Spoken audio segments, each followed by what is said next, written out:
Assalamualaikum warahmatullahi wabarakatuh. Sengaja saya bikin tutorial video karena pertemuan minggu ini saya tidak bisa ngisi. Kebetulan besok itu ada acara sosialisasi sertifikasi dosen yang diselenggarakan oleh universitas. Jadi kami para dosen wajib untuk menghadiri kegiatan tersebut secara offline. Jadi untuk mengganti perkuliahan, karena saya pertimbangannya adalah kesulitan untuk mengganti jadwal perkuliahan mengingat kesibukan saya dan lain hal. Jadi saya sengaja bikin video ini untuk memudahkan kalian, maksudnya kalian tetap bisa menerima, kita tetap bisa kuliah walaupun tidak seperti biasanya menggunakan Google Meet, tapi bisa kita akali dengan cara saya membuat video seperti ini. Ini juga sama sebenarnya ya dengan sistem pembelajaran kita, karena kan kita pembelajarannya daring. Jadi ya ini salah satu model pembelajaran daring selain kita ketemu melalui platform Google Meet ataupun Zoom. Oke, ini pertemuan kedua untuk mata kuliah surveillance kesehatan masyarakat. Nah, pada materi kali ini saya akan menyampaikan tentang kegiatan surveillance dan juga pendekatan surveillance. Nah, nanti mohon perhatikan dengan baik karena nanti akan ada tugas dari saya yang berkaitan dengan kegiatan surveillance ini. Nah, langsung saja ke materi. Kegiatan surveillance ini ada 3, yaitu pengumpulan data, kemudian kompilasi, analisis, dan interpretasi, juga umpan balik dan diseminasi informasi. Jadi secara sederhananya kegiatan surveillance adalah kita mengumpulkan data, kemudian data itu kita combine, kita analisa. Setelah itu hasil dari analisa kita, data itu didiseminasikan atau dibagikan atau diinformasikan ke orang lain atau ke masyarakat. Nah, yang pertama berkaitan dengan pengumpulan data. Pengumpulan data, saat nanti kalian melakukan pengumpulan data, maka data yang dikumpulkan ini harus jelas, tepat, dan ada hubungannya dengan penyakit. Kenapa? Karena kan kita fokusnya ke penyakit. Jadi surveillance Kesmas ini fokusnya ke penyakit.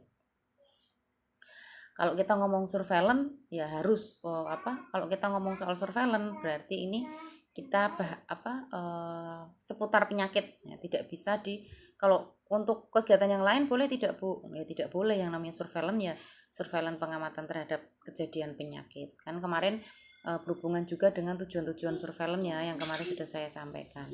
Kemudian data ini rutin dicatat dalam sistem pencatatan laporan.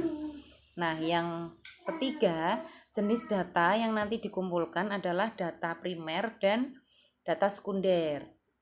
Nah, tapi saran saya untuk tugas nanti saya memang menugaskan kalian untuk kalian melakukan kegiatan surveillance terkait pengumpulan data, datanya berupa data sekunder. Kenapa? Karena kalau data primer ini kesulitan ya, dan data primer ini yang ngambil harus petugas kesehatan, jadi tidak boleh orang lain. Jadi kalau mahasiswa adalah tarafnya atau tingkatnya baru ke data sekunder, bukan data primer. Nah, ini adalah tujuan dari pengumpulan data. Ini bisa dibaca ya. Jadi intinya kalau kita mengumpulkan data, maka ini bertujuan untuk biar kita tuh tahu kelompok resiko tertinggi penyakit itu kelompok umur berapa sih misalnya. Kalian melakukan kegiatan surveillance pengumpulan data di Puskesmas Sukoharjo. Di situ kan kelihatan nih tren penyakitnya. Dalam 1 minggu ini penyakitnya tuh tertinggi di sana apa, kemudian menimpa kelompok umur berapa. Nah, misalnya seperti itu. Ini kan kelihatan. Ya, ini untuk yang lainnya ini bisa dibaca sendiri. Kemudian nanti kalian juga bisa cari dari referensi yang lain ya. Kalian bisa baca-baca buku terkait surveillance kesehatan masyarakat. Oke, langsung saja ke slide selanjutnya. Ya, ini berkaitan dengan data primer. Data primer ini adalah data apa ya? Data yang langsung diambil dari petugas kesehatan ke lapangan. Jadi data primer ini juga bisa disebut adalah pengumpulan data secara aktif. Ini data primer. Data yang dikumpulkan oleh petugas kemudian berupa data kasus baru, data yang ditentukan, dan data tambahan. Jadi biasanya kalau ada kasus baru ini baru petugasnya terjun, baru petugasnya melakukan kegiatan surveillance ini.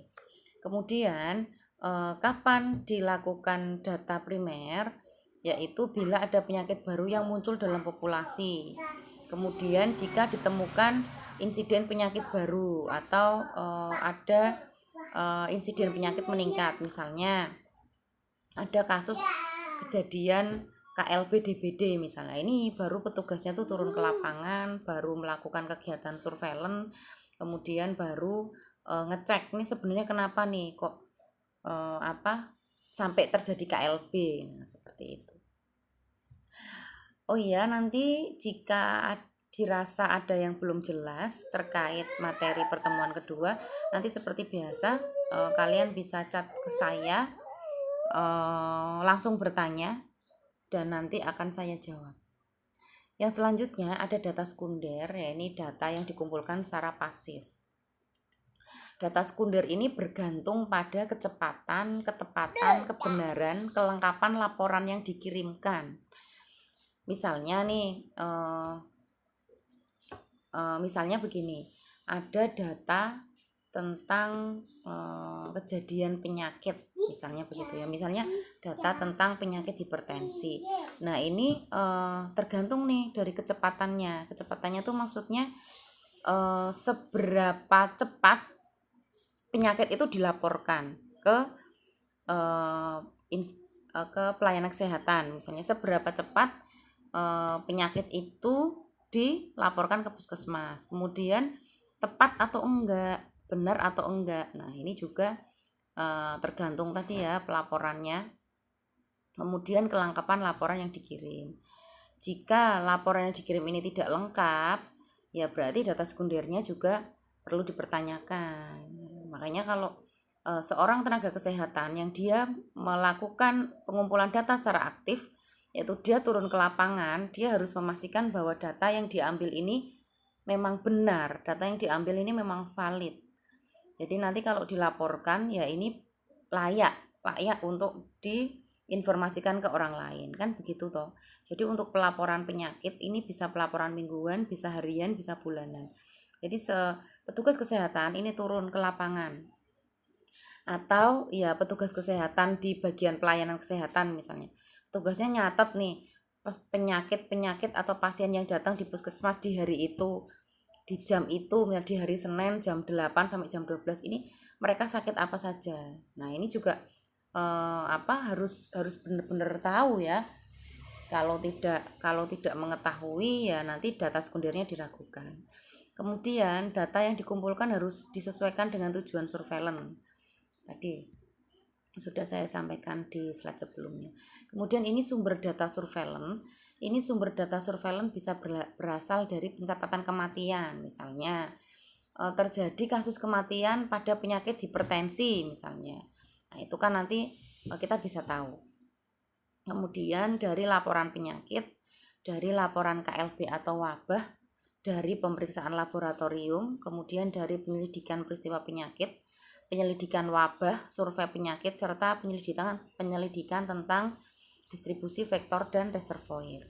Nah, untuk tugas surveillance yang nanti akan kalian kerjakan adalah saya minta kalian untuk ini nanti ambil data atau cari data tentang laporan penyakit dan laporan KLB atau wabah jika ada. Maka jika tidak ada ya laporan penyakit aja. Jadi nanti kalian khusus cari tentang laporan penyakit. Misalnya tugas ini saya rencanakan nanti dibikin kelompok. Jadi nanti biar kalian tidak terlalu berat ya. Kan tadi ada kegiatan surveillance itu kan ada pengumpulan data, ada analisa, kemudian ada diseminasi hasil. Nah, untuk diseminasi hasil nanti akan dipresentasikan di kelas. Jadi nanti masing-masing kelompok dia punya kesempatan untuk mempresentasikan hasil kegiatannya atau hasil pengamatannya atau hasil pelaporannya. Gitu nggih. Saya hanya minta berkaitan dengan laporan penyakit. Jadi tidak yang lain. Ya, hanya laporan penyakit. Kalau ada KLB boleh dilaporkan. Kalau tidak ada ya tidak. Nah, kemudian selanjutnya ini pengolahan, analisis, dan interpretasi data. Nah, yang pertama adalah kegiatan kompilasi data. Jadi ini nanti kita ngecek lagi data yang sudah masuk ke kita cek lagi apakah terjadi duplikasi data, apakah ini datanya sudah benar atau ini datanya sudah valid. Ini seperti yang ditanyakan teman Anda kemarin ya waktu di chat grup WA ya. Kan ada yang tanya tuh terkait data. Lah ini jawabannya. Kemudian setelah itu data akan dianalisa atau datanya diolah secara manual. Ini menggunakan master tabel. Jadi nanti saya belum ngajari EPI Info ya. Nanti akan saya jadwalkan untuk terkait dengan EPI Info. Tapi nanti ya, karena ini kan harus, kalau saya sih pengennya pas praktek EPI Info ini nanti bisa offline, tapi nanti kita lihat dulu.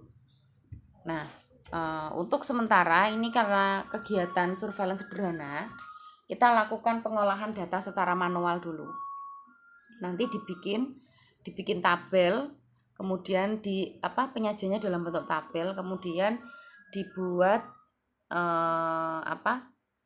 top 10 penyakit. Misalnya penyakit yang ada di Puskesmas Sukoharjo ini penyakit apa saja, yang tertinggi itu penyakit apa saja. Kalian bikin 10 penyakit tertinggi.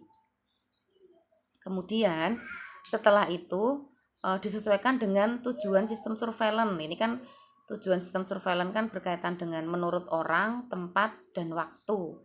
Jadi misalnya orang, siapa saja sih yang masuk ke kategori penyakit itu, kemudian siapa saja yang beresiko tinggi, kemudian juga tempatnya tuh mana aja daerahnya, kan wilayah Puskesmas Sukoharjo ini kan dari berbagai daerah toh. Nah, yang misalnya top 10 penyakit tertinggi di Puskesmas Sukoharjo adalah hipertensi, dan hipertensi ini untuk kelas atau untuk lansia misalnya ya, daerahnya tuh mana saja yang tertinggi. Oh, ternyata yang tertinggi adalah daerah Jombor misalnya begitu. Nah, kemudian waktunya itu kapan kalian melakukan pengamatan itu. Nah, yang selanjutnya ada analisis dan interpretasi. Analisis sebaiknya dilakukan oleh tim. Jadi kalau yang benar itu kan ada tim khusus ya. Jadi yang namanya tim surveillance itu kan ada tim yang dia terjun ke lapangan, kemudian ada tim yang dia bagian ngolah. Karena ini kan kita praktek sederhana, jadi saya minta kalian untuk paham setiap langkahnya. Jadi walaupun ini nanti kelompok, jadi semua harus tahu pengambilan datanya tuh seperti apa, kemudian masing-masing harus tahu. Jadi nanti saat saya tanya ini semua bisa jawab. Oh ya, jangan lupa nanti kalian juga bikin job desk-nya. Misalnya kelompoknya ABC, ngambil di puskesmas mana, job desk-nya apa saja. Misal si A bagian cari data, si B bagian analisa data, misalnya si C bagian dia melakukan diseminasi hasil, misalnya begitu. Nanti dibikin ya job desk-nya. Kemudian berkaitan dengan karakteristik data dan validasi data. Karakteristik data ini sumber pelaporannya. Kita harus lihat dulu sumber pelaporannya ini dari mana, kemudian tingkat pelaporannya, kelengkapan jumlah laporannya, ketepatan waktunya, dan kualitasnya. Nah, untuk validasi data ini kita harus ngecek seberapa jauh menggambarkan keadaan sebenarnya. Jadi kalau data dikatakan valid jika data itu menggambarkan kondisi yang sebenarnya. Misalnya, data tentang kejadian penyakit hipertensi di Puskesmas Sukoharjo. Ternyata dari data kita bisa tahu bahwa ternyata orang yang berobat ke Puskesmas Sukoharjo ini mereka adalah lansia yang terkena penyakit hipertensi, misalnya begitu. Dari data tuh seperti itu. Nah, jika di cross check ke lapangan ya hasilnya memang sama gitu loh. Jadi ini yang dinamakan validasi data. Kemudian ini berupa distribusi frekuensi dan tabulasi. Nanti dilakukan pengolahan secara manual ya. Untuk analisis data ini dilakukan bivariat, univariat dan bivariat. Univariat ini deskripsi berkaitan dengan orang, tempat, dan waktu. Kemudian untuk bivariat ini dilakukan dalam bentuk tabel. Nah, data ini harus dapat apa tadi? Oke. Nah, analisa data ini harus dapat memahami kualitas data, kemudian mencari metode terbaik untuk menarik kesimpulan. Nah, menarik kesimpulan ini berupa kecenderungan waktu, perbandingan kejadian pada populasi berbeda. Misalnya, ini tadi berkaitan dengan analisa data ya. Jadi nanti kalian intinya nanti juga melakukan kesimpulan data ya. Jadi data yang kalian tampilkan ini apa? Kesimpulannya bagaimana? Mungkin apa yang saya sampaikan ini masih sedikit bingung karena kita tidak terjun langsung ke lapangan. Nah, nanti saat kita terjun langsung ke lapangan, kita akan tahu nih sebenarnya tuh masalah saya apa, kendala saya apa. Nah, saya minta kalian nanti proaktif ya di grup. Jadi jika ada kesulitan apapun, nanti silahkan kalian menghubungi saya, langsung ngomongnya di grup aja.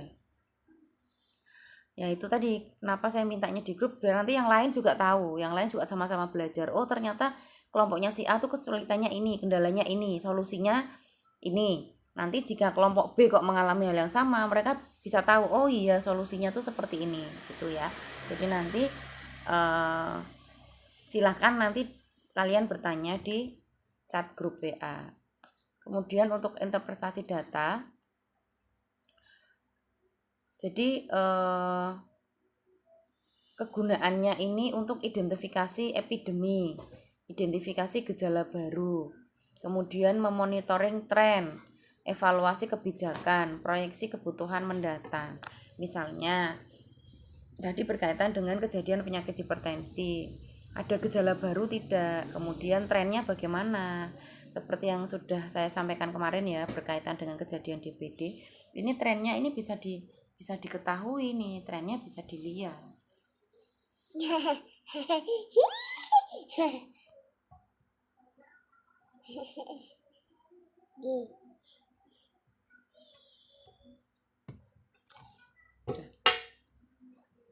Selanjutnya, nah hasil dari hasil analisa dan interpretasi data surveillance ini kita sebut sebagai informasi epidemiologi. Nah, informasi epidemiologi ini digunakan untuk identifikasi dan monitoring kecenderungan masalah kesehatan. Kemudian untuk menentukan strategi pencegahan penyakit serta implementasi program pencegahan dan penanggulangan penyakit, juga untuk pengembangan perencanaan dan kebijakan serta evaluasi pelayanan kesehatan.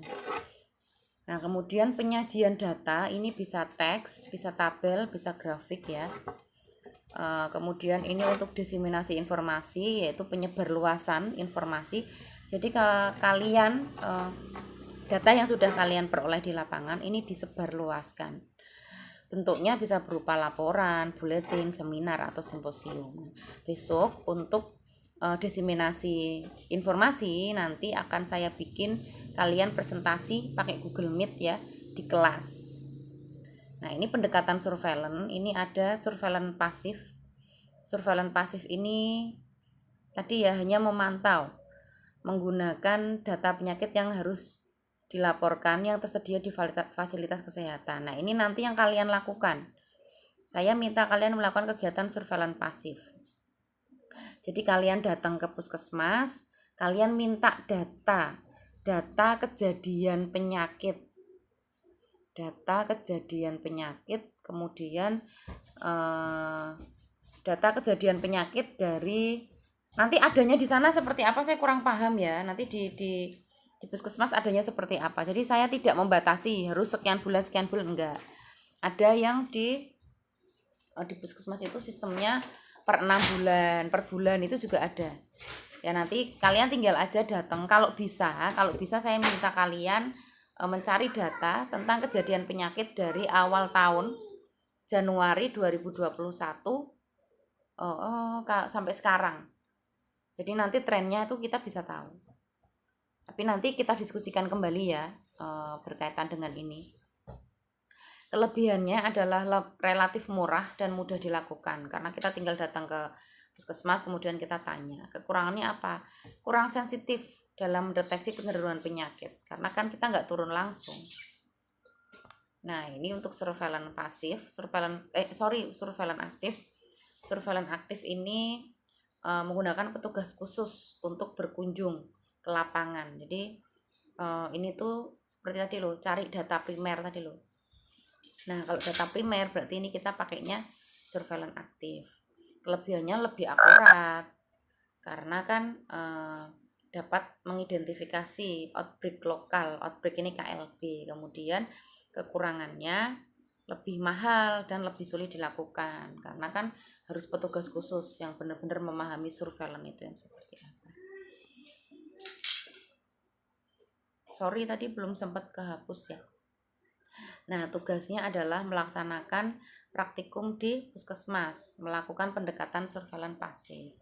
Ini dibagi kelompok menjadi 3 orang, kemudian melaksanakan kegiatan surveillance dari pengumpulan data sampai diseminasi hasil, yaitu surveillance sederhana di puskesmas, kemudian tugas dipresentasikan pada pertemuan selanjutnya. Oke, gitu ya. Terima kasih. Nanti yang mau bertanya nanti silahkan tulis di chat WA group.